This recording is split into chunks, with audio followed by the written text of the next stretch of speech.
ವರಹತು ಸಮ್ಮಾ ಸಂಬುದ್ಧಸ್ಸ.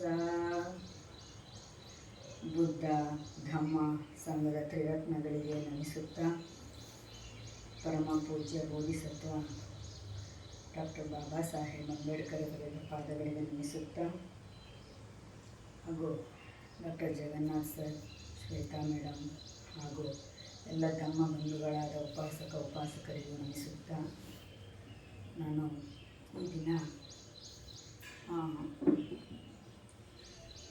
ಕೆಲವು ಧಮ್ಮದ ವಿಚಾರದಲ್ಲಿ, ಅಂದರೆ ಮಹಿಳೆಯರಿಗೆ ಧಮ್ಮ ಹೇಗೆ ಸಹಕಾರಿಯಾಗಿದೆ, ಅದು ಅವರ ಆಧ್ಯಾತ್ಮಿಕವಾಗಿ ಆಗಿರಬಹುದು ಅಥವಾ ಗೃಹಸ್ಥ ಜೀವನದಲ್ಲಾಗಿರಬಹುದು, ಅವರ ಸಾಧನೆಗಳಿಗೆ ಅದು ಹೇಗೆ ಪೂರಕವಾಗಿದೆ ಅನ್ನೋದ್ರ ಬಗ್ಗೆ ಮಾತನಾಡಲಿದ್ದೇನೆ.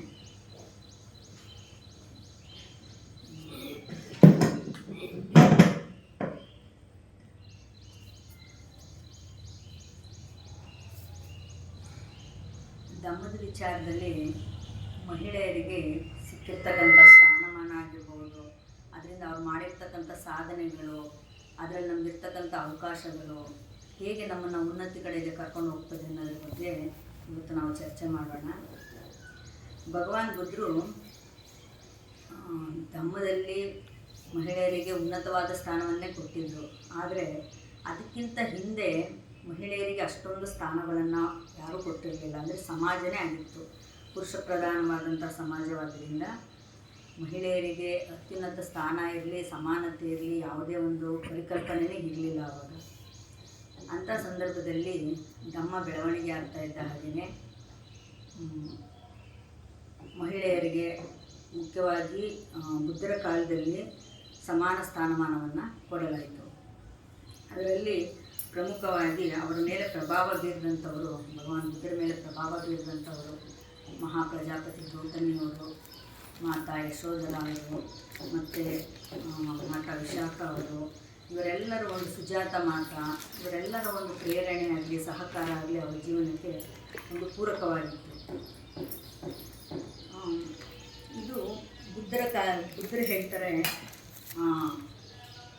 ಮಹಿಳೆಯರಿಲ್ಲದೇ ಯಾವುದೇ ಒಂದು ಜೀವನ ಆಗಲಿ, ಯಾರದ್ದೇ ಆಗಲಿ ಪರಿಪೂರ್ಣತೆಯನ್ನು ನಾವು ಕಾಣಲಿಕ್ಕೆ ಬರಲ್ಲ ಅಂತ ಹೇಳಿ. ಇದರಿಂದ ಅವರು ನಮಗೆ ಸುಮಾರು ಒಂದು 5 ರೀತಿಯ ಒಂದು ಅಂಶಗಳನ್ನು ನಮಗೆ ಕೊಟ್ಟಿದ್ದಾರೆ. ಅದು ಏನಪ್ಪ ಅಂತ ಹೇಳಿದರೆ, ಅದು ಸಮಾನತೆ, ಹಕ್ಕು ಮತ್ತು ಘನತೆ, ಶಿಕ್ಷಣ ಮತ್ತು ಜ್ಞಾನದ ಹಾದಿ, ಸಾಮಾಜಿಕ ಶಾಂತಿ ಮತ್ತು ನೆಮ್ಮದಿ, ಸಾಮಾಜಿಕ ಸ್ವಾತಂತ್ರ್ಯ ಹಾಗೂ ಮೂಢನಂಬಿಕೆಗಳಿಂದ ಮುಕ್ತಿ. ಈ 5 ಅಂಶಗಳು ಮಹಿಳೆಯರ ಪ್ರಗತಿಗೆ ಅಥವಾ ಅವರ ಉನ್ನತಿಗೆ, ಅವರ ಸಾಧನೆಗೆ, ಅವರ ನಿರ್ಮಾಣಕ್ಕೆ ಸಹಕಾರಿಯಾಗ್ತದೆ ಅಂತ ಭಗವಾನ್ ಬುದ್ಧರು ಹೇಳಿದ್ದಾರೆ. ಅದರಲ್ಲಿ ನಾವು ಮೊದಲನೇದಾಗಿ ಸಮಾನತೆ ಹಕ್ಕಿನ ಬಗ್ಗೆ ನೋಡೋದಾದರೆ, ಸಮಾನತೆ ಹಕ್ಕು ಮತ್ತು ಘನತೆ ಇದರ ಬಗ್ಗೆ ನೋಡೋದಾದರೆ, ಜನ್ಮ ಅಥವಾ ಲಿಂಗದ ಆಧಾರದ ಮೇಲೆ ತಾರತಮ್ಯವನ್ನು ಭಗವಾನ್ ಬುದ್ಧರು ಯಾವತ್ತೂ ಮಾಡಬಾರ್ದು ಅಂತ ಹೇಳಿದ್ದಾರೆ. ಹಾಗೆ ಬುದ್ಧರ ಪ್ರಕಾರ ನಿಬ್ಬಾಣ ಅಥವಾ ಜ್ಞಾನೋದಯ ಪಡೆಯಲಿಕ್ಕೆ ಪುರುಷ ಅಥವಾ ಮಹಿಳೆಯರಿಬ್ಬರೂ ಸಹ ಸರಿ ಸಮಾನರಾದಂತಹ ಸಮರ್ಥರಾಗಿದ್ದಾರೆ ಅಂತ ಕೂಡ ಹೇಳಿದ್ದಾರೆ. ಇದರಿಂದ ಮಹಿಳೆಯರಲ್ಲಿ ಆತ್ಮಗೌರವ ಹೆಚ್ಚಾಗಿ ಅವರಿಗೆ ಒಂದು ರೀತಿಯ ಘನತೆಯನ್ನು ಇದು ತಂದುಕೊಡ್ತದೆ. ಅದಂದರೆ ಅವರು ಸಾಧನೆ ಮಾಡಲಿಕ್ಕೆ ಒಂದು ರೀತಿಯ ಪ್ರೇರಣೆ ಆಗ್ತದೆ. ಇನ್ನು ಮುಂದೆ ಶಿಕ್ಷಣ ಮತ್ತು ಜ್ಞಾನದ ಹಾದಿ, ಎರಡನೇ ಅಂಶ. ಈ ಹಿಂದಿನ ಕಾಲದಲ್ಲಿ ಮಹಿಳೆಯರಿಗೆ ಶಿಕ್ಷಣವನ್ನು ನಿರಾಕರಿಸಲ್ಪಟ್ಟಿದ್ದಂತಹ ಸಂದರ್ಭದಲ್ಲಿ ಬೌದ್ಧ ಧರ್ಮದಲ್ಲಿ ಏನಾಗಿದೆ ಅಂತ ಹೇಳಿದ್ರೆ, ಮಹಿಳೆಯರಿಗೆ ಕಲೀಲಿಕ್ಕೆ ಅವಕಾಶ ಮಾಡಿಕೊಟ್ಟಿದ್ದಾರೆ, ಧಮ್ಮವನ್ನು ಬೋಧನೆ ಮಾಡಲಿಕ್ಕೆ ಅವಕಾಶ ಮಾಡಿಕೊಟ್ಟಿದ್ದಾರೆ. ಈ ಅವಕಾಶಕ್ಕೆ ಸಾಕ್ಷಿ ಎಂಬಂತೆ ಥೇರಿಘಾತ ಅಂತ ಒಂದು ಸಾಹಿತ್ಯ, ಬೌದ್ಧ ಸಾಹಿತ್ಯ ಮಹಿಳೆಯರ ಬೌದ್ಧಿಕ ಮತ್ತು ಆಧ್ಯಾತ್ಮಿಕ ಸಾಧನೆಗೆ ಸಾಕ್ಷಿಯಾಗಿದೆ. ಥೇರಿಘಾತ ಅಂತ ಹೇಳಿದರೆ ಹಿರಿಯ ಭಿಕ್ಕುಣಿಯರ ಉದ್ಗಾರಗಳು ಅಂತ ಹೇಳಿ. ಉದ್ಗಾರಗಳು ಅಂದರೆ ಅವರು ಹೇಳಿರ್ತಕ್ಕಂತಹ ವಚನಗಳು. ಇದು ವಿಶ್ವದ ಅತ್ಯಂತ ಹಳೆಯ ಸ್ತ್ರೀವಾದಿ ಸಾಹಿತ್ಯಗಳಲ್ಲಿ ಕೂಡ ಒಂದಾಗಿದೆ. ಥೇರಿಘಾತದಲ್ಲಿ ಪದ್ಯಗಳು, ಅಂದರೆ ಪದ್ಯಗಳ ರೂಪದಲ್ಲಿ ಅವರ ಅನುಭವಗಳು, ಅರ್ಹಂತರಾಗಿರ್ತಕ್ಕಂತಹ ಭಿಕ್ಕುಣಿಯರು, ಮಹಾತೇರಿಯರಾಗಿರ್ತಕ್ಕಂಥವರು ಅವರ ಜೀವನದ ಅನುಭವಗಳು ಎಲ್ಲವನ್ನೂ ಸಹ ಅವರು ಅದರಲ್ಲಿ ಪದ್ಯಗಳ ರೂಪದಲ್ಲಿ ಸಂಕಲನಗಳನ್ನು ಮಾಡಿದ್ದಾರೆ. ತೇರಿಗಾತ ತ್ರಿಪಿಟಕದ ಭಾಗವಾದ ಸುತ್ತಪಿಟಕದ ಖುದ್ದಕ ನಿಕಾಯದ 9ನೇ ಪುಸ್ತಕವಾಗಿದೆ. ಇದರಲ್ಲಿ ಸುಮಾರು 73 ಮಹಾತೇರಿಯರು, ಅಂದರೆ 73 ಮಹಾತೇರಿಯರ ಆಗಿನ ಕಾಲಘಟ್ಟದಲ್ಲಿ ಅವರ ಅನುಭವ ಮತ್ತು ಸಾಧನೆ ಹಾದಿಗಳನ್ನು ಅವರು ಅದರಲ್ಲಿ ರೂಪಿಸಿದ್ದಾರೆ. ಬುದ್ಧರ ಕಾಲದ ಮಹಾತೇರಿಯರಾದಂತಹ ಆಮ್ರಪಾಲಿ, ಸೋನ, ಪಟ್ಟಾಚರ, ಕಿಸಾ ಗೌತಮಿ, ಸಕುಲ, ದಮ್ಮದಿನ್ನ, ಶುಭ, ಮುಕ್ತ ಇನ್ನು ಮುಂತಾದವರು ಸಹ ಇದರಲ್ಲಿ ಅಪಾರವಾದ ಕೊಡುಗೆಗಳನ್ನು ನೀಡಿದ್ದಾರೆ. 1917ರಲ್ಲಿ ಈ ತೇರಿಗಾತದ ಬಗ್ಗೆ ಸಂಶೋಧನೆ ನಡೀತಾ ಇರೋ ಸಂದರ್ಭದಲ್ಲಿ, ಅಂದರೆ ಇದು ಪ್ರಾಚೀನ ಸಾಹಿತ್ಯ ಒಂದಿದೆ ಅಂತ ಗೊತ್ತಾಗಿ, ಅಂದರೆ ಮಹಿಳೆಯರೇ ರಚಿಸ್ತಿರ್ತಕ್ಕಂತಹ ಸಾಹಿತ್ಯ ಅಂತ ಗೊತ್ತಾಗಿ 1917ರಲ್ಲಿ ಇದನ್ನು ಆಂಗ್ಲ ಭಾಷೆಗೆ ಅನುವಾದ ಮಾಡಿದ್ದಾರೆ, ಅಂದರೆ ಟ್ರಾನ್ಸ್ಲೇಷನ್ ಮಾಡಿದ್ದಾರೆ. ಹಾಗಾಗಿ ಬುದ್ಧರ ಕಾಲದಲ್ಲಿ ಸಾಹಿತ್ಯದಲ್ಲೂ ಸಹ, ಅಂದರೆ ಓದಲಿಕ್ಕೆ ಬರೀಲಿಕ್ಕೆ ಒಂದು ಏನಾದ್ರು ಪ್ರಕಟಣೆ ಮಾಡಲಿಕ್ಕೂ ಸಹ ನಮಗೆ ಮಹಿಳೆಯರಿಗೆ ಸಮಾನವಾದಂಥ ಒಂದು ಅವಕಾಶವನ್ನು ಕಲ್ಪಿಸಿಕೊಟ್ಟಿದ್ರು. ಹಲವಾರು ವಿರೋಧಗಳು ಇರ್ಬೋದು, ಏನೇ ಇದ್ದರೂ ಸಹ ಅದು ನಮಗೆ ದೊರಕಿತ್ತು ಆಗಿನ ಕಾಲದಲ್ಲಿ. ಮೂರನೇ ಅಂಶಕ್ಕೆ ಹೋಗೋದಾದರೆ ಮಾನಸಿಕ ಶಾಂತಿ ಮತ್ತು ನೆಮ್ಮದಿ. ಧಮ್ಮದ ಆಚರಣೆಯ ಭಾಗ್ಯವಾಗಿರ್ತಕ್ಕಂತಹ ಧ್ಯಾನ, ಮೆತ್ತ ಭಾವನ ಇವು ಮಹಿಳೆಯರಿಗೆ ಒತ್ತಡದ ಜೀವನವನ್ನು ನಿಭಾಯಿಸುವಲ್ಲಿ ಬಹಳ ಸಹಕಾರಿಯಾಗ್ತದೆ. ಏಕೆಂದರೆ ಗಂಡಸರು ಬರೀ ಹೊರಗಡೆನೇ ಹೋಗಿ ದುಡ್ಕೊಂಬರ್ತಾರೆ, ಅವ್ರಿಗೆ ಕೆಲಸ ಇರುತ್ತೆ, ಅವ್ರಿಗೆ ಸ್ಟ್ರೆಸ್ ಇರುತ್ತೆ ಅಂತ ಅಲ್ಲ. ಮನೆಯಲ್ಲಿ ಮಾಡ್ತಕ್ಕಂತಹ ಪ್ರತಿಯೊಬ್ಬ ಗೃಹಿಣಿ ಆಗಿರ್ಬೋದು, ಅಥವಾ ಹೊರಗಡೆ ದುಡಿದು ಮನೆಯಲ್ಲೂ ಮಾಡ್ತಕ್ಕಂಥ ಮಹಿಳೆಯರಾಗಿರ್ಬೋದು, ಅವರಿಗೆಲ್ಲರೂ ಒತ್ತಡ ಅನ್ನೋದು ಪುರುಷರಿಗಿಂತ 10 ಪಟ್ಟು ಹೆಚ್ಚಿರುತ್ತೆ ಅಂತಲೇ ಹೇಳ್ಬೋದು. ಅಂದರೆ ನಮಗೆ ಅದನ್ನೆಲ್ಲ ನಿಭಾಯಿಸ್ತಕ್ಕಂಥ ಕೆಪಾಸಿಟಿ ಇರುತ್ತೆ. ಹಾಗಾಗಿ ನಾವು ಅದನ್ನು ನಿಭಾಯಿಸ್ತೀವಿ. ಅದು ಯಾವುದರ ಮುಖಾಂತರ ನಮಗೆ ಬಹಳ ಸಹಕಾರಿಯಾಗ್ತದೆ ಅಂತ ಹೇಳಿದ್ರೆ, ಧ್ಯಾನ ಮಾಡೋದ್ರ ಮೂಲಕ, ಮೆತ್ತ ಭಾವನೆಯನ್ನು ನೀಡೋದ್ರ ಮೂಲಕ, ಮತ್ತು ಕೋಪ, ಆತಂಕ ಇವುಗಳನ್ನೆಲ್ಲ ನಾವು ಹೋಗಲಾಡಿಸ್ಕೋಬೋದು, ಅಶಾಂತಿಯನ್ನು ಹೋಗಲಾಡಿಸ್ಕೋಬೋದು. ಮನಸ್ಸನ್ನು ಶಾಂತತೆಯಿಂದ ಕಾಪಾಡಿಕೊಳ್ಳಲಿಕ್ಕೆ ನಮಗೆ ಧ್ಯಾನ ಮತ್ತು ಮೆತ್ತ ಭಾವನೆ ಎಲ್ಲ ಬಹಳ ಸಹಕಾರಿಯಾಗ್ತದೆ. ಇನ್ನು 4ನೇ ಅಂಶ ಸಾಮಾಜಿಕ ಸ್ವಾತಂತ್ರ್ಯ. ಸಾಮಾಜಿಕ ಸ್ವಾತಂತ್ರ್ಯಕ್ಕೆ ಬಂತು ಅಂದರೆ ಸಮಾಜದಲ್ಲಿ ಭಿನ್ನ ಭಿನ್ನ ಅಭಿಪ್ರಾಯಗಳಿರ್ತವೆ. ಅದು ಪುರುಷರಲ್ಲಿ ಎಲ್ಲರೂ ಸಮಾನ ಮನಸ್ಕರು ಇರೋದಿಲ್ಲ, ಅಥವಾ ಸ್ತ್ರೀಯರಿಗೆ ಏಕೆ ಒಂದು ಸ್ಥಾನಮಾನ ಕೊಡಬೇಕು, ಅವರು ಮನೇಲಿದ್ದರೆ ಆಗಲ್ವಾ, ಈ ಥರದ್ದೆಲ್ಲ ಒಂದು ಟೀಕೆಗಳು ಅಥವಾ ಒಂದು ವಿರೋಧಗಳು ವ್ಯಕ್ತ ಆಗ್ತದೆ. ಆದರೆ ಧಮ್ಮದಲ್ಲಿ ಮಹಿಳೆಯರನ್ನು ಕೇವಲ ಗೃಹಿಣಿಯಾಗಿ ಮಾತ್ರ ನೋಡದೆ, ಅಂದರೆ ಅವರು ಮನೆಗೆ ಮಾತ್ರ ಸೀಮಿತವಾಗಿ ನೋಡದೇ ಅವರನ್ನು ಸ್ವತಂತ್ರ ವ್ಯಕ್ತಿ ಅಂದರೆ ಅವರಿಗೂ ಒಂದು ವ್ಯಕ್ತಿತ್ವ ಇದೆ ಅಂತ ಗುರುತಿಸಲಾಗಿದೆ. ಹಾಗೆ ಅವರುಗಳನ್ನು ಸಂಘಗಳಲ್ಲಿ ಸೇರಿಸ್ಕೊಳ್ಳೋ ಮೂಲಕ, ಅಂದರೆ ಸಂಘದಲ್ಲಿ ಸೇರಿಸೋದು ಅಂದರೆ ಅವರು ಸಂಘಕ್ಕೆ ಬಿಕ್ಕುಣಿಯರಾಗಿ ಸಹ ನಾವು ಎಂಟ್ರಿ ಪಡಿಬಹುದು. ಸಂಘಗಳಲ್ಲಿ ಸೇರಿಸುವ ಮೂಲಕ ಅಥವಾ ಸಾಮಾಜಿಕ ಕಾರ್ಯಕ್ರಮಗಳಲ್ಲಿ ಸಹ ಅವರು ತೊಡಗಿಸ್ಕೊಳ್ಳಿಕ್ಕೆ ಈ ಮೂಲಕ ಅವರನ್ನು ಸಮಾಜದ ಮುಖ್ಯವಾಹಿನಿಗೆ ಕರೆತರಲಿಕ್ಕೆ ಬಹಳ ಸಹಕಾರವಾಯಿತು. ಅಂದರೆ ಈ ಸಾಮಾಜಿಕ ಸ್ವಾತಂತ್ರ್ಯ ಅನ್ನೋದು ಇದರಿಂದನೂ ಸಹ ಅವರ ಉನ್ನತಿ ಆಗಲಿ ಅಥವಾ ಅವರ ಒಂದು ಬೆಳವಣಿಗೆ ಮಾನಸಿಕವಾಗಿ ಆಗಲಿ ಸಾಮಾಜಿಕವಾಗಿ ಎಲ್ಲರ ಜೊತೆ ಬೆರೆತು ಒಂದು ಸಾಧನೆ ಮಾಡಲಿಕ್ಕೆ ಅವರಿಗೆ ಸಹಕಾರಿಯಾಗಿದೆ. ಇನ್ನು 5ನೇ ಅಂಶ ಮೂಢನಂಬಿಕೆಗಳಿಂದ ಮುಕ್ತಿ. ಅಂದರೆ ಅನಗತ್ಯ ಆಚರಣೆಗಳು, ಅಂದರೆ ಹೋಮ ಹವನ ಮಾಡೋದು, ಯಾವುದಾದ್ರೂ ದೇವರ ಮೇಲೆ ನಂಬಿಕೆ ಇಟ್ಟು ಅಥವಾ ಅದು ಅಸ್ತಿತ್ವ ಇಲ್ಲದಿದ್ರೂ ಸಹ ಅದರಲ್ಲಿ ಸತ್ಯಾಂಶ ಇಲ್ಲದಿದ್ರೂ ಸಹ ಅದನ್ನು ನಂಬಿಕೊಂಡು ನಾವು ಜೀವನ ಮಾಡ್ತಕ್ಕಂಥದ್ದು. ಆಮೇಲೆ ಸ್ತ್ರೀಯರನ್ನು ಕೀಳಾಗಿ ಕಾಣ್ತಕ್ಕಂಥ ಸಂಪ್ರದಾಯಗಳು ಹಲವಾರಿದ್ದಾವೆ. ಆಮೇಲೆ ಬೌದ್ಧ ಧರ್ಮದಲ್ಲಿ ಮಹಿಳೆಯರನ್ನು ಈ ಎಲ್ಲ ಒಂದು ಆಚರಣೆಗಳಿಂದ ಮುಕ್ತಗೊಳಿಸ್ತಾರೆ. ಸತ್ಯವನ್ನು ನೀವು ಯಥಾವತ್ತಾಗಿ ಅದು ಹೇಗಿದೆ ಹಾಗೆ ನೋಡಬೇಕೇ ಹೊರತು ಅದನ್ನು ಮೂಢನಂಬಿಕೆ ಮೂಲಕ ಆಗಲಿ ಅಥವಾ ಒಂದು ಅಂಧಶ್ರದ್ಧೆಯಿಂದ ಅದನ್ನು ನಾವು ಫಾಲೋ ಮಾಡಬಾರ್ದು ಅಂತ ಹೇಳಿದ್ದಾರೆ. ಇದು ನಮಗೆ ಬಹಳ ಸಹಕಾರಿಯಾಗ್ತದೆ. ಯಾಕಂದರೆ ಮಹಿಳೆಯರು ಅತ್ಯಂತ ಬೇಗ ಮೌಢ್ಯಕ್ಕೆ ಒಳಗಾಗತಕ್ಕಂಥ ಚಾನ್ಸ್ ಇರುತ್ತೆ. ಅಂದರೆ ಮನೆ ಒಳಗಡೆನೇ ಇರೋದೇ ಆಗಲಿ ಅಥವಾ ನಾವು ಹೊರಗಡೆ ಸಮಾಜದ ಒಂದು ತುಳಿತಕ್ಕೆ ಒಳಗಾಗಿರ್ತೀವಿ ಆಲ್ಮೋಸ್ಟ್. ಅಂದರೆ ಸುಮ್ಮನೆ ನಾವು ಹೇಳೋದಷ್ಟೇ, ಬಟ್ ಅದು ಇರುತ್ತೆ, ಗೊತ್ತಾಗೋದಿಲ್ಲ ಅಷ್ಟೇ ನಮಗೆ. ಇದರಿಂದ ನಾವು ಮುಕ್ತಿ ಪಡಿಬಹುದು. ಇದರಿಂದ ನಮ್ಮ ಬೆಳವಣಿಗೆ ಹೇಗೆ ಸಾಧ್ಯ ಆಗ್ತದೆ ಅಂದರೆ ವೈಜ್ಞಾನಿಕವಾಗಿ ತರ್ಕಬದ್ಧವಾಗಿ ನಾವು ಚಿಂತನೆಯನ್ನು ನಮ್ಮ ಮನಸ್ಸಿನಲ್ಲಿ ಅಳವಡಿಸ್ಕೊಳ್ಳಲಿಕ್ಕೆ ನಮಗೆ ಇದು ಬಹಳ ಪ್ರೇರಣೆ ಆಗ್ತದೆ. ಈ 5 ಅಂಶಗಳೇನಿದ್ದಾವೆ ಈ 5 ಅಂಶಗಳಲ್ಲಿ ನಾವು ನೋಡಬೇಕಾಗಿರ್ತಕ್ಕಂಥದ್ದು ಸರಿಸಮಾನವಾದಂತಹ ಒಂದು ಸಮಗ್ರ ಬೆಳವಣಿಗೆಗೆ ಸಹಕಾರಿಯಾಗಿರ್ತದೆ. ಸಮಾನತೆ ಹಕ್ಕಿರ್ಬೋದು, ಅದರಿಂದ ನಮಗೆ ಘನತೆ ಹೆಚ್ಚಾಗುತ್ತೆ. ಶಿಕ್ಷಣ ಮತ್ತು ಜ್ಞಾನದ ಹಾದಿಯಲ್ಲಿ ನಾವು ಸಾಗಲಿಕ್ಕೆ ಆಗುತ್ತೆ. ಮಾನಸಿಕ ನೆಮ್ಮದಿ ಮತ್ತು ಶಾಂತಿಯನ್ನು ನಾವು ಪಡಿಬಹುದು. ಸಾಮಾಜಿಕ ಸ್ವಾತಂತ್ರ್ಯ, ಮೂಢನಂಬಿಕೆಗಳಿಂದ ಮುಕ್ತಿ, ಇವೆಲ್ಲವೂ ಸಹ ನಮ್ಮ ಮಹಿಳೆಯರ ಒಂದು ಉನ್ನತಿ ಅಂದರೆ ಸಾಧನೆಗಾಗಿ ಸಹಕಾರಿಯಾಗಿದೆ. ಈ ರೀತಿ ನಮ್ಮ ಬೆಳವಣಿಗೆ ಇರುವಂಥ ಸಂದರ್ಭದಲ್ಲಿ ಬುದ್ಧರ ಕಾಲದಲ್ಲಿ ಇನ್ನೊಂದು ವಿಚಾರ ಏನಪ್ಪ ಅಂತಂದರೆ, ಬುದ್ಧರು ಭಿಕ್ಕುಗಳಿಗೆ ಹೇಗೆ ಸಮಾನವಾದ ಸ್ಥಾನಮಾನವನ್ನು ಕೊಟ್ಟಿದ್ರು, ಹಾಗೆ ಸಹ ಭಿಕ್ಷುಣಿಯರಿಗೂ ಸಹ ಸ್ಥಾನಮಾನವನ್ನು ಕೊಟ್ಟಿದ್ದರು.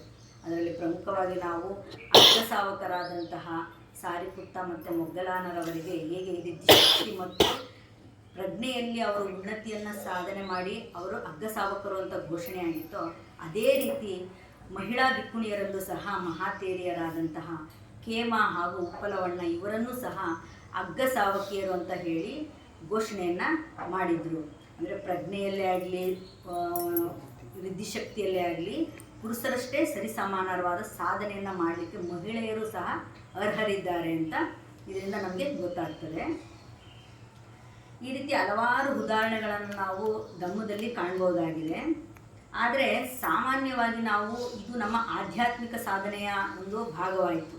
ಯಾವುದು ಈ ಭಿಕ್ಕುಣಿಯರಾಗಿ ನಾವು ಸಾಧನೆ ಮಾಡೋದೇ ಆಗಲಿ ಅಥವಾ ಧ್ಯಾನದಲ್ಲೇ ನಮ್ಮ ಸಾಧನೆ ಮಾಡೋದಾಗಲಿ, ಇವೆಲ್ಲ ನಮಗೆ ಆಧ್ಯಾತ್ಮಿಕವಾಗಿ ಆಯಿತು. ಇನ್ನು ನಾವು ಗೃಹಸ್ಥ ಜೀವನದಲ್ಲಿ ಇದ್ಕೊಂಡು ಅಂದರೆ ಸಾಮಾನ್ಯವಾಗಿ ನಾವು ನಾರ್ಮಲ್ ಜೀವನ ಅಂದರೆ ಪಂಚಶೀಲಗಳ ಪಾಲನೆಯನ್ನು ಮಾಡಿಕೊಂಡು ಭಿಕ್ಕುಗಳನ್ನು ಆಧರಿಸ್ಕೊಂಡು ಅಂದರೆ ಅವರ ಸಂರಕ್ಷಣೆಯನ್ನು ನಾವು ಮಾಡಿಕೊಂಡು ಸಾಮಾಜಿಕ ಸ್ಥಾನಮಾನವನ್ನು ನಾವು ಹೇಗೆ ಪಡಿಬಹುದು, ಬರೀ ಗೃಹಸ್ಥರಾಗಿಟ್ಕೊಂಡು ಮಹಿಳೆಯರ ಪಾತ್ರ ಏನು, ಅವರ ತ್ಯಾಗ ಏನು, ಅವರ ಶ್ರಮ ಮತ್ತು ಅದು ಶ್ರಮನೂ ಇರುತ್ತೆ, ಶ್ರಮ ಏನು ಎಲ್ಲವೂ ಸಹ ಒಂದು ಸಾಧನೆ ಅಂತಲೇ ಹೇಳ್ಬೋದು. ಇದಕ್ಕೆ ಪೂರಕವಾಗಿ ನಾನು ಇವತ್ತು ಒಂದು ಸೂಕ್ತವನ್ನು ಹೇಳಲಿಕ್ಕೆ ಬಯಸ್ತೇನೆ. ಅದು ಅಂಗುತ್ತರ ನಿಕಾಯ ಚಕ್ಕುನಿಪಾತ ಸಂಪುಟ 9ರ ಆತ್ಮೀಯತೆಯ ಒಗ್ಗ, ಅಥವಾ ಅದನ್ನು ಪಾಳಿಯಲ್ಲಿ ಸಾರಣೀಯ ಒಗ್ಗು ಅಂತ ಕೂಡ ಕರೀತಾರೆ. ಇದರಲ್ಲಿ ಬರ್ತಕ್ಕಂಥ ನಕುಲಪಿತ ಸೂಕ್ತವನ್ನು ನಾನೀಗ ಹೇಳ್ತೀನಿ. ಭಗವಾನ್ ಬುದ್ಧರ ಸಮಯದಲ್ಲಿ ಸುಸುಮಾರ ಗಿರಿದ ಎಂಬ ಸ್ಥಳದಲ್ಲಿ ನಕುಲ ಮಾತಾ ಮತ್ತು ನಕುಲ ಪಿತ ಎಂಬ ದಂಪತಿಗಳು ವಾಸವಾಗಿದ್ದರು. ಅವರು ಪರಸ್ಪರ ಪ್ರೀತಿ, ವಿಶ್ವಾಸ, ನಂಬಿಕೆ, ಒಂದು ಆದರ್ಶವಾದ ಜೀವನವನ್ನು ನಡೆಸ್ತಾ ಇದ್ದರು. ಆದರೆ ನಕುಲ ಪಿತರಿಗೆ ತುಂಬ ಅಸ್ವಸ್ಥರಾಗಿರ್ತಾರೆ, ಅವರು ಕಾಯಿಲೆಯಿಂದ ನರಳ್ತಾ ಇರ್ತಾರೆ.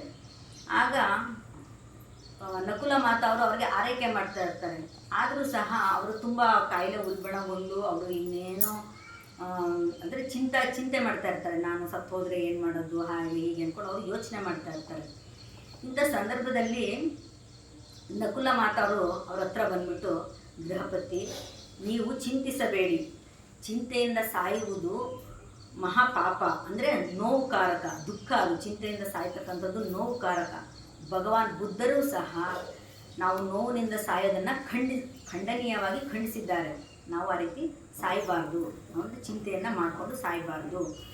ನಿಮ್ಮ ಚಿಂತೆಗೆ ಏನಾದ್ರೂ ನಾನು ಮಕ್ಕಳನ್ನು ಹೇಗೆ ನೋಡ್ಕೊಳ್ತೀನಿ ಅನ್ನೋ ಕಾರಣ ಇರ್ಬೋದಾ ಅಂತ ಕೇಳ್ತಾರೆ. ಅಂದರೆ ನಾನು ಮಕ್ಕಳನ್ನು ಹೇಗೆ ನೋಡ್ಕೊಳ್ತೀನೋ ನಿಮ್ಮ ನಂತರ, ಅಥವಾ ಮನೆ ನಿರ್ವಹಣೆಯನ್ನು ನಾನು ಹೇಗೆ ಮಾಡ್ತೀನಿ ಅನ್ನೋ ಚಿಂತೆ ನಿಮ್ಮನ್ನೇನಾದರೂ ಕಾಡ್ತಾ ಇದ್ದರೆ ನೀವು ಆ ಚಿಂತೆನ ಬಿಟ್ಬಿಡಿ, ನೆಮ್ಮದಿಯಾಗಿರಿ. ನಾನು ಮಕ್ಕಳನ್ನು ನೋಡ್ಕೊಳ್ಳಿಕ್ಕೆ ಸಮರ್ಥಳಾಗಿದ್ದೇನೆ. ಅಂದರೆ ನನಗೆ ಉಣ್ಣೆ ಬಟ್ಟೆ ನೇಯಲಿಕ್ಕೆ ಬರ್ತದೆ, ಹತ್ತಿ ಬಟ್ಟೆಯನ್ನು ಉಣ್ಣೆ ಬಟ್ಟೆ ಮತ್ತು ಹತ್ತಿಯನ್ನು ನಾನು ನೇಯೋದ್ರಲ್ಲಿ ಪರಿಣಿತಳಾಗಿದ್ದೇನೆ. ಈ ಒಂದು ಕಾರ್ಯದಿಂದ ನಾನು ಮಕ್ಕಳನ್ನು ಸಾಕಲಿಕ್ಕೆ, ಜೀವನ ಮಾಡಲಿಕ್ಕೆ, ಜೀವನ ನಿರ್ವಹಣೆಗೋಸ್ಕರ ನಾನು ಕೆಲಸನ ಮಾಡ್ಕೊಂಡಿರ್ತೀನಿ. ನೀವು ಚಿಂತೆ ಮಾಡಬೇಡಿ, ನೀವು ದುಃಖ ಪಡಬೇಡಿ ಅಂತ ಅವರಿಗೆ ಸಮಾಧಾನವನ್ನು ಹೇಳ್ತಾರೆ. ಆದರೂ ಸಹ ನಕುಲಪಿತರ ಒಂದು ಚಿಂತೆ ಅವ್ರು ಕಾಣಿಸ್ತಾ ಇರುತ್ತೆ ಯಾರಿಗೆ, ನಕುಲ ಮಾತಾ ಅವರಿಗೆ. ಆಗ ಮತ್ತು ಕೇಳ್ತಾರೆ, ಏನಪ್ಪ ಅಂತ ಹೇಳಿದ್ರೆ, ನಿಮ್ಮ ನಂತರ ನಾನು ಇನ್ನೊಬ್ಬರನ್ನು ಮದುವೆ ಆಗ್ತೀನಿ ಅಥವಾ ನಾನು ಇನ್ನೊಬ್ಬರನ್ನು ಪಡಿತೀನಿ ಅನ್ನೋ ಒಂದು ಏನಾದರೂ ನಿಮಗೆ ಚಿಂತೆ ಇದ್ದರೆ ಆ ಚಿಂತೆನೂ ಸಹ ನೀವು ಬಿಟ್ಬಿಡಿ. ಏಕೆ ಅಂತ ಹೇಳಿದ್ರೆ, ನಮ್ಮ ಈ ಇಷ್ಟು ವರ್ಷದ ದಾಂಪತ್ಯ ಜೀವನದಲ್ಲಿ ನಾವು ನೈತಿಕವಾದಂತಹ ಒಂದು ಗೃಹಸ್ಥ ಜೀವನವನ್ನು ನಾವು ನಡೆಸ್ತಾ ಇದ್ದೀವಿ.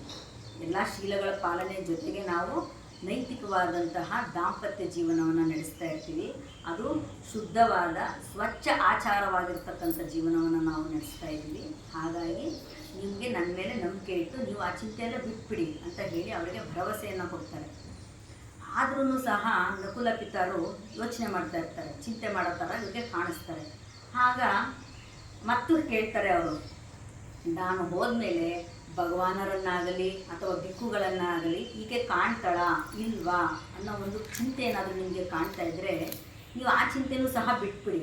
ಏಕೆ ಅಂತ ಹೇಳಿದ್ರೆ, ನಾನು ನಿಮ್ಮ ನಂತರವೂ ಸಹ ನಾನು ಸಂಘವನ್ನು ದರ್ಶಿಸ್ತೇನೆ, ಅವರನ್ನು ನಾನು ಭೇಟಿ ಮಾಡ್ತೇನೆ. ಭಗವಾನ್ ಬುದ್ಧರನ್ನು ಸಹ ನಾನು ಭೇಟಿ ಮಾಡಿ ದಾನಗಳಾಗಲಿ, ಅವರಿಗೆ ಮಾಡ್ತಕ್ಕಂಥ ಸತ್ಕಾರಗಳನ್ನಾಗಲಿ, ಅವ್ರಿಗೆ ಏನೇನು ಮಾಡಬೇಕಾಗಿದೆ ನಾವಿದ್ದಾಗ ನಾವು ಒಟ್ಟಿಗೆ ನಾವಿದ್ದು ಹೇಗೆ ಮಾಡ್ತಾಯಿದ್ವೋ ಅದೇ ರೀತಿ ನಾನು ಎಲ್ಲ ಕಾರ್ಯಗಳನ್ನು ಸಹ ನಂತರವೂ ಸಹ ನಾನು ನಿರ್ವಹಿಸ್ತೀನಿ ಅಂತ ಹೇಳ್ತಾರೆ. ಆದರೂ ಸಹ ನಕುಲ ಪಿತರ ಚಿಂತೆ ಕಡಿಮೆ ಆಗಲ್ಲ ಅನಿಸುತ್ತೆ. ಹಾಗಾಗಿ ಇವರು ಮತ್ತೆ ಕೇಳ್ತಾರೆ, ಯಾರು ನಕುಲ ಮಾತಾ ಅವರು, ಗೃಹಪತಿಯೇ, ನಾನು ಪರಿಪೂರ್ಣ ಶೀಲವಂತಳಲ್ಲ ಅನ್ನೋ ಯೋಚನೆ ಕೂಡ ನೀವು ಮಾಡಬೇಡಿ. ಏಕೆ ಅಂತ ಹೇಳಿದ್ರೆ, ನಾನು ಪಂಚಶೀಲದಲ್ಲಿ ಪ್ರತಿಷ್ಠಾಪಿತಳಾಗಿದ್ದೇನೆ. ನಾನು ಪಂಚಶೀಲವನ್ನು ನನ್ನ ಜೀವನದುದ್ದಕ್ಕೂ ಒಂದು ಅಂಶವಾಗಿ ನಾನು ಪಾಲನೆ ಮಾಡ್ತಾ ಇರೋದ್ರಿಂದ ಯಾವುದೇ ರೀತಿಯ ಅನುಮಾನ ಬೇಡ ನಿಮಗೆ. ನಾನು ಶೀಲವಂತಳು, ನಿಮಗೆ ಅದರ ಬಗ್ಗೆ ಯಾವುದೇ ಅನುಮಾನ ಬೇಡ ಅಂತ ಹೇಳಿ ಮತ್ತೆ ಅವರಿಗೆ ಸಮಾಧಾನ ಮತ್ತು ಆಶಾದಾಯಕವಾದಂತಹ ಮಾತುಗಳನ್ನು ಹೇಳ್ಕೊಡ್ತಾರೆ. ಆದರೆ ಮತ್ತೆ ನಕುಲ ಪಿತಾರು ಚಿಂತೆ ಮಾಡ್ತಾರೋ ಹಾಗೆ ಕಾಣಿಸುತ್ತೆ. ಆಗ ಅವರು ಮತ್ತೆ ಹೇಳ್ತಾರೆ, ಈಕೆ ಅಂದರೆ ನಕುಲ ಮಾತಾಡು ಸಮಚಿತ್ತವನ್ನು ಹೊಂದಿಲ್ಲ ಅಂತ ನೀವು ಏನಾದರೂ ಅಂದ್ಕೊಂಡಿದ್ರೆ ನೀವು ಆ ಥರ ಚಿಂತೆ ಮಾಡೋ ಅಗತ್ಯ ಇಲ್ಲ. ಏಕೆಂದರೆ ನಾನು ಸಮಚಿತ್ತವನ್ನು ಹೊಂದಿದ್ದವಳಾಗಿದ್ದೇನೆ. ಕಷ್ಟ ಬರಲಿ, ಸುಖ ಬರಲಿ, ಅಥವಾ ನೀವು ಇದ್ದಾಗಲೇ ಆಗಲಿ, ನೀವು ಇಲ್ಲದಾಗಲೇ ಆಗಲಿ, ನಾನು ಹಿಗ್ಗೋದು ಕುಗ್ಗೋದು ಈ ಥರ ಯಾವುದೇ ಒಂದು ಏರುಪೇರುಗಳಲ್ಲಿ ನಾನು ಮುಳುಗೋದಿಲ್ಲ. ಅಂದರೆ ಈಗ ದುಃಖ ಬಂತು ಅಂತ ಹೆಚ್ಚು ದುಃಖ ಪಡೋದು ಅಥವಾ ಸುಖ ಬಂತು ಅಂತ ಹೆಚ್ಚು ಹಿಗ್ಗೋದು ಈ ಥರದ್ದು ಯಾವುದೇ ಒಂದು ನಾನು ಮಾಡೋಕ್ಕೆ ಹೋಗೋದಿಲ್ಲ. ನಾನು ಸಮಚಿತ್ತಳಾಗಿ ನಾನು ಸ್ಥಿರವಾಗಿರ್ತೀನಿ. ಹಾಗಾಗಿ ನೀವು ಚಿಂತೆ ಮಾಡಬೇಡಿ ಅಂತ ಆಶ್ವಾಸನೆ ಕೊಡ್ತಾರೆ. ಆದರೂ ಸಹ ನಕುಲ ಪಿತರು ಮತ್ತೆ ಚಿಂತೆ ಮಾಡೋ ಥರ ಕಾಣಿಸ್ತಾರೆ. ಆಗ ಮತ್ತೆ ಹೇಳ್ತಾರೆ, ಧಮ್ಮ ವಿನಯಗಳಲ್ಲಿ ಸ್ಥಿರವಾಗಿಲ್ಲ, ಪ್ರತಿಷ್ಠಾಪಿತವಾಗಿಲ್ಲ, ಅವುಗಳಿಂದ ಭರವಸೆ ಹೊಂದಿಲ್ಲ ಎಂಬತಕ್ಕಂಥ ಅನುಮಾನ ಕೂಡ ನೀವು ಮಾಡಬೇಡಿ. ನನ್ನ ಬಗ್ಗೆ ಧಮ್ಮದಲ್ಲಿ ಈಕೆ ಅಂದರೆ ಲೈಫ್ ಲಾಂಗ್ ಇವರು ಪ್ರತಿಷ್ಠಾಪಿತಳಾಗಿರ್ತಾಳ ಅಥವಾ ಭರವಸೆಯನ್ನು ಹೊಂದಿದ್ದಾಳೆ. ಯಾಕಂದರೆ ಕಷ್ಟ ಬಂತು ಅಂದರೆ ಕೆಲವರು ನಮಗೆ ಕಷ್ಟ ಬಂತು ಅಂತ ಕೆಲವು ಭರವಸೆಗಳನ್ನೇ ಕಳ್ಕೊಂಡ್ಬಿಡ್ತಾರೆ. ಆದರೆ ಇಲ್ಲಿ ಹಾಗಾಗಲ್ಲ. ಅವರು ನಾನು ಆ ಸ್ಥಿತಿಯನ್ನು ನಾನು ಪಡೆದಿಲ್ಲ, ನಾನು ಭರವಸೆಯನ್ನು ಹೊಂದಿದವಳಾಗಿದ್ದೇನೆ, ಅದ್ರ ಬಗ್ಗೆ ನಿಮಗೆ ಅನುಮಾನ ಬೇಡ. ಆಮೇಲೆ ನಂಬಿಕೆ ಶ್ರದ್ಧೆಯನ್ನು ಹೊಂದಿದ್ದೇನೆ. ನಮ್ಮೆಲ್ಲರ ಗುರುಗಳಾದಂತಹ ಬುದ್ಧರ ಶಾಸನವನ್ನು ಹೊರತುಪಡಿಸಿ ನಾನು ಯಾವುದೇ ಒಂದು ಆಚರಣೆಯನ್ನು ಸಹ ಮಾಡುವುದಿಲ್ಲ. ಆ ಶಾಸನದ ಹೊರತಾಗಿ ನಾನು ಯಾವುದೇ ಒಂದು ಮೀರಿ ನಾನು ಯಾವುದೇ ಒಂದು ಕಾರ್ಯಗಳನ್ನು ಸಹ ನಾನು ಮಾಡೋದಿಲ್ಲ ಅಂತ ಹೇಳಿ ಹೇಳ್ತಾರೆ. ಇದ್ರ ಬಗ್ಗೆ ನಿಮಗೆ ಇದೇ ಥರ ಅನುಮಾನ ಏನಾದರೂ ಬಂತು ಅಂತ ಹೇಳಿದ್ರೆ ನೀವು ಭಗವಾನ್ ಬುದ್ಧರ ಬಳಿ ಹೋಗಿ ಅದರ ಬಗ್ಗೆ ಸ್ಪಷ್ಟತೆಯನ್ನು ಪಡ್ಕೊಂಡು ಬನ್ನಿ, ಆಗ ನಿಮಗೆ ಗೊತ್ತಾಗ್ತದೆ ಅಂತ ಹೇಳಿ ಅವರು ಹೇಳ್ತಾರೆ. ಇಷ್ಟೆಲ್ಲ ಅವರು ಭರವಸೆಗಳನ್ನು ಕೊಟ್ಬಿಟ್ಟು ಅವ್ರು ಹೇಳ್ತಾರೆ, ಮತ್ತೆ ನೀವು ಚಿಂತೆಯಿಂದ ಸಾಯಬೇಡಿ. ಚಿಂತೆಯಿಂದ ಸಾಯ್ತಕ್ಕಂಥದ್ದು ಬಹಳ ನೋವುಕಾರಕ, ಮತ್ತು ಅದು ಚಿಂತೆಯಿಂದ ಸಾಯೋದನ್ನು ಭಗವಾನ್ ಬುದ್ಧರು ಖಂಡಿಸಿದ್ದಾರೆ ಅಂತ ಪದೇ ಪದೇ ಅದನ್ನು ಅವ್ರಿಗೆ ಹೇಳ್ತಾನೆ ಇರ್ತಾರೆ. ಆಗ ನಕುಲ ಮಾತಾರ ಈ ಬೋಧನೆಯ ಮಾತುಗಳನ್ನು ಕೇಳ್ತಿದ್ದ ಹಾಗೆಯೇ ನಕುಲ ಪಿತಾರು ಕಾಯಿಲೆಯಿಂದ ಗುಣಮುಖರಾಗೋಗ್ತಾರೆ. ಒಂದು ಆಶ್ಚರ್ಯಕರ ರೀತಿಯಲ್ಲಿ, ಅಂದರೆ ಅದು ಅವರಿಗೆ ಪಾಸಿಟಿವ್ ಆಗಿ ಅದು ಒಂದು ಶಕ್ತಿ ಥರ ಅವರಿಗೆ ಹೇಗೆ ಆ ಬೋಧನೆ ಕಾಣಿಸ್ತೋ ಅವರು ಕಾಯಿಲೆಯಿಂದ ಹೊರಬರ್ತಾರೆ, ಮುಕ್ತಗೊಳ್ತಾರೆ. ಹೀಗೆ ಕಾಯಿಲೆಯಿಂದ ಹೊರಬಂದ ಕೆಲವು ದಿನಗಳ ನಂತರ ನಕುಲ ಪಿತಾರು ಭಗವಾನ್ ಬುದ್ಧರನ್ನು ಭೇಟಿ ಮಾಡ್ತಾರೆ. ಅವರಿರ್ತಕ್ಕಂತಹ ವನಕ್ಕೆ ಹೋಗ್ತಾರೆ. ಹೋದಾಗ ಅಲ್ಲಿ ವಾಸಿಯಾಗಿ ಕೆಲವು ದಿನಗಳ ನಂತರ ಹೋಗುವಾಗ ಅವರು ಕೋಲನ್ನು ಊದ್ಕೊಂಡು ಭಗವಾನರ ಬಳಿಗೆ ಬರ್ತಾರೆ. ಆಗ ಭಗವಾನರಿಗೆ ಅಲ್ಲಿ ಅವರು ನಮಸ್ಕಾರ ಮಾಡಿ ಅಭಿವಂದಿಸಿ ಒಂದು ಕಡೆ ಬಂದು ಸೈಡಲ್ಲಿ ಕುಳಿತುಕೋತಾರೆ. ಆಗ ಭಗವಾನರು ಅವ್ರಿಗೆ ಹೀಗೆ ಹೇಳ್ತಾರೆ, ಏನಪ್ಪ ಅಂತ ಹೇಳಿದ್ರೆ, ಹೇ ಗೃಹಪತಿಯೇ, ಇದು ನಿಜವಾಗಿಯೂ ನಿನ್ನ ಅದೃಷ್ಟ ಮತ್ತು ಲಾಭ. ಏಕೆಂದರೆ ಗೃಹಪತ್ನಿಯಾದ ನಕುಲ ಮಾತಾ ನಿನ್ನ ಮೇಲೆ ಅನುಕಂಪವುಳ್ಳವಳಾಗಿದ್ದಾಳೆ, ನಿನ್ನ ಶುಭವನ್ನು ಬಯಸುತ್ತಾಳೆ. ನಿನ್ನನ್ನು ಎಚ್ಚರಿಸುತ್ತಾಳೆ ಮತ್ತು ನಿನಗೆ ಸೂಚನೆ ಸಲಹೆಗಳನ್ನು ನೀಡುತ್ತಾಳೆ ಅಂತ ಹೇಳ್ತಾರೆ. ಅಂದರೆ ಭಗವಾನ್ ಬುದ್ಧರು ಅವರಿಗೆ ಆಶ್ವಾಸನೆ ಅವ್ರ ಮನಸ್ಸಿನಲ್ಲಿ ಅವರು ಅನುಮಾನದಿಂದ ಏನು ಬಂದಿರಲ್ಲ, ಬಟ್ ಭಗವಾನ್ ಬುದ್ಧರನ್ನ ದರ್ಶನ ಮಾಡಲಿಕ್ಕೆ ಬಂದಿರ್ತಾರೆ. ಭಗವಾನ್ ಬುದ್ಧರಿಗೆ ಅದು ಅರಿವಾಗಿ ಅವ್ರು ಹೇಳ್ತಾರೆ, ಇದು ನಿನ್ನ ಅದೃಷ್ಟ ಮತ್ತು ಲಾಭ. ನಿನ್ನ ಪತ್ನಿ ನಕುಲ ಮಾತಾ ಇದ್ದಾರಲ್ಲ, ಅವರು ನಿನ್ನ ಮೇಲೆ ಬಹಳ ಅನುಕಂಪ ಉಳ್ಳವಳಾಗಿದ್ದಾರೆ ಮತ್ತು ನಿನ್ನ ಶುಭವನ್ನೇ ಸದಾ ಬಯಸ್ತಾರೆ ಮತ್ತು ನಿನಗೆ ಎಲ್ಲ ರೀತಿಯ ಸಲಹೆ ಸೂಚನೆಗಳನ್ನು ನೀಡಿ ನಿನಗೆ ಸಹಕಾರಿಯಾಗಿದ್ದಾಳೆ. ಹಾಗೆ ನಕುಲ ಮಾತಾರು ಶ್ವೇತವಸನಧಾರಿಯಾಗಿ ಪರಿಪೂರ್ಣ ಶೀಲವಂತ ಶ್ರಾವಕಿಯಲ್ಲಿ ಒಬ್ಬಳಾಗಿದ್ದಾರೆ. ಆಕೆ ಸಮಚಿತ್ತತೆಯನ್ನು ಸಹ ಪಡೆದಂತಹ ಶ್ರಾವಕಿ. ಅವರಲ್ಲಿ ಧಮ್ಮ ವಿನಯಗಳು ಸ್ಥಿರವಾಗಿ ಪ್ರತಿಷ್ಠಾಪಿತವಾಗಿದೆ. ಇದು ನಿಜವಾಗಿಯೂ ಕೂಡ ನಿನ್ನ ಲಾಭ ಮತ್ತು ಅದೃಷ್ಟ ಅಂತ ಹೇಳಿ ಭಗವಾನರು ಗೃಹಪತಿಯಾದಂತಹ ನಕುಲ ಪಿತರಿಗೆ ಹೇಳ್ತಾರೆ. ಈ ನಕುಲ ಮಾತಾ ಹಾಗೂ ನಕುಲ ಪಿತ ಇಬ್ಬರೂ ಸಹ ಆದರ್ಶ ದಂಪತಿಗಳು. ಹೇಗಪ್ಪ ಇವರಿಬ್ಬರ ದಾಂಪತ್ಯ ಜೀವನವನ್ನು ಭಗವಾನ್ ಬುದ್ಧರೇ ಸಹ ಘೋಷಣೆ ಮಾಡ್ತಾರೆ. ಏನಂತ, ಇವರು ಪರಸ್ಪರ ವಿಶ್ವಾಸವುಳ್ಳವರಲ್ಲಿ ಶ್ರೇಷ್ಠರು. ಅಂದರೆ ದಂಪತಿಗಳಲ್ಲಿ ಇವರು ಶ್ರೇಷ್ಠರು, ಅತ್ಯಂತ ವಿಶ್ವಾಸಾರ್ಹವಾದ ದಂಪತಿಗಳು ಅಂತ ಹೇಳಿ ಇವರನ್ನು ಘೋಷಣೆಯನ್ನು ಮಾಡ್ತಾರೆ. ಈ ಘೋಷಣೆ ಮಾಡಲಿಕ್ಕೂ ಹಿನ್ನೆಲೆ ಏನಪ್ಪ ಅಂತ ಹೇಳಿದ್ರೆ, ಇವರು ಯಾರು ನಕುಲ ಮಾತಾ ಹಾಗೂ ನಕುಲ ಪಿತಾರು ಸುಮಾರು 1000 ವರ್ಷಗಳ ಅಂದರೆ ಜನ್ಮಗಳ ಹಿಂದೆ ಜನ್ಮಗಳಲ್ಲೂ ಸಹ ಇವರು ದಂಪತಿಗಳಾಗೇ ಇರ್ತಾರೆ. ಇವರ ಪ್ರೀತಿ ಅಷ್ಟು ಇರುತ್ತೆ. ನನಗೆ ನೀವೇ ಬುದ್ಧರಲ್ಲಿ ಒಮ್ಮೆ ಇವರು ಮನಸ್ಸಿನಲ್ಲಿ ಸಂಕಲ್ಪ ಮಾಡಿಕೊಂಡು ಇವರು ಸದಾ ದಂಪತಿಗಳಾಗೇ ಹುಟ್ಟುತ್ತಾರೆ. ಅಂದರೆ ಪ್ರತಿ ಜನ್ಮದಲ್ಲೂ ಸಹ ಇವರು ಸರಿ ಸುಮಾರು ಬೋಧಿಸತ್ವರಿಗೆ 500 ವರ್ಷಗಳ ಅಂದರೆ 500 ಜನ್ಮಗಳು ಇವರು ತಂದೆ ತಾಯಿಗಳಾಗಿ ಇರ್ತಾರೆ. ಬೋಧಿಸತ್ವರು ಬುದ್ಧರಾಗಲಿಕ್ಕಿಂತ ಮುಂಚೆ ಅವರ 500 ಜನ್ಮಗಳಲ್ಲಿ ಹಲವಾರು ಅಂದರೆ ಬೇರೆ ಬೇರೆ ಥರದಲ್ಲಿ 500 ಜನ್ಮಗಳಲ್ಲಿ ಇವರಿಗೆ ತಂದೆ ತಾಯಿಗಳಾಗಿರ್ತಾರೆ. ಮತ್ತು ಇನ್ನು ಉಳಿದ 500 ಜನ್ಮಗಳಲ್ಲಿ ಇವರು ಹತ್ತಿರದ ಸಂಬಂಧಿಗಳು ಅಂತ ಹೇಳಿದ್ರೆ, ಅದು ಚಿಕ್ಕಪ್ಪ ಚಿಕ್ಕಮ್ಮ ದೊಡ್ಡಪ್ಪ ಈ ಥರ ಹತ್ತಿರದ ಸಂಬಂಧಿಗಳಾಗಿ ಸಹ ಇವರು ಇರ್ತಾರೆ. ಹಾಗಾಗಿ ಇವರ ಬಾಂಧವ್ಯ ಏನಿದೆ ಇದು ಬುದ್ಧರಿಗೆ ತುಂಬ ಅರಿವಿರುತ್ತೆ, ಅವರಿಗೆ ಗೊತ್ತಾಗುತ್ತೆ. ಅವರು ಜ್ಞಾನದಿಂದ ಅದನ್ನು ಹೇಳ್ತಾರೆ. ಅವ್ರಿಗೊಮ್ಮೆ ಹೇಳ್ತಾರೆ, ನಿಮ್ಮ ಇಷ್ಟು ವರ್ಷದಲ್ಲಿ ನೀವು ನನಗೆ ತಂದೆ ತಾಯಿ ಆಗಿದ್ವಿ ಅಂತೆಲ್ಲ ಅವ್ರಿಗೆ ಹೇಳಿರ್ತಾರೆ. ಈ ದಾಂಪತ್ಯದ ಒಂದು ಸಾರವಾಗಿ ಭಗವಾನ್ ಬುದ್ಧರು ನಮ್ಮಂತಹ ಗೃಹಸ್ಥರಿಗೋಸ್ಕರ 4 ರೀತಿಯ ಸೂತ್ರಗಳನ್ನು ಸಹ ನೀಡಿದ್ದಾರೆ. ಆ ಸೂತ್ರಗಳು ಏನಪ್ಪ ಅಂತ ಹೇಳಿದ್ರೆ, ಮೊದಲನೇದು ಸಮಶ್ರದ್ಧೆ, ಸಮಶೀಲ, ಸಮತ್ಯಾಗ ಹಾಗೂ ಸಮಪನ್ಯ ಅಂತ ಹೇಳಿದರೆ, ಇದು ದಂಪತಿಗಳಾದಂಥವರು ಅನುಸರಿಸಬೇಕಾದಂತಹ ಒಂದು ಸೂತ್ರಗಳು ಅಂತ ಕೂಡ ಭಗವಾನ್ ಬುದ್ಧರು ಹೇಳ್ತಾರೆ. ಸಮಶ್ರದ್ಧೆ, ಮೊದಲನೇದಾಗಿ ಸಮಶ್ರದ್ಧೆ ಅಂತ ಹೇಳಿದ್ರೆ, ಇಬ್ಬರಿಗೂ ಒಂದೇ ರೀತಿಯ ಆಧ್ಯಾತ್ಮಿಕ ನಂಬಿಕೆ ಇರಬೇಕು. ಅಂದರೆ ಗಂಡನಿಗೆ ಆಗಲಿ ಹೆಂಡತಿಗೆ ಆಗಲಿ ಸಮನಾದಂತಹ ಒಂದು ಆಧ್ಯಾತ್ಮಿಕ ನಂಬಿಕೆ ಇರಬೇಕು. ಈಗ ನಾನೊಂದನ್ನ ಪೂಜೆ ಮಾಡ್ತೀನಿ, ನೀವೊಂದನ್ನು ಪೂಜೆ ಮಾಡೋ ಅನ್ನೋ ಥರದಲ್ಲಿ ಮನೆಯಲ್ಲೇ ವಿರೋಧ ಆದಾಗ ಅದು ಆದರ್ಶ ದಾಂಪತ್ಯಕ್ಕೆ ಆಗಲಿ ಅಥವಾ ಉನ್ನತಿಗೆ ಕಡೆಗೆ ನಾವು ಸಾಗಲಿಕ್ಕೆ ಆಗಲಿ ನಮಗೆ ಅದು ಸಹಕಾರಿ ಆಗೋದಿಲ್ಲ.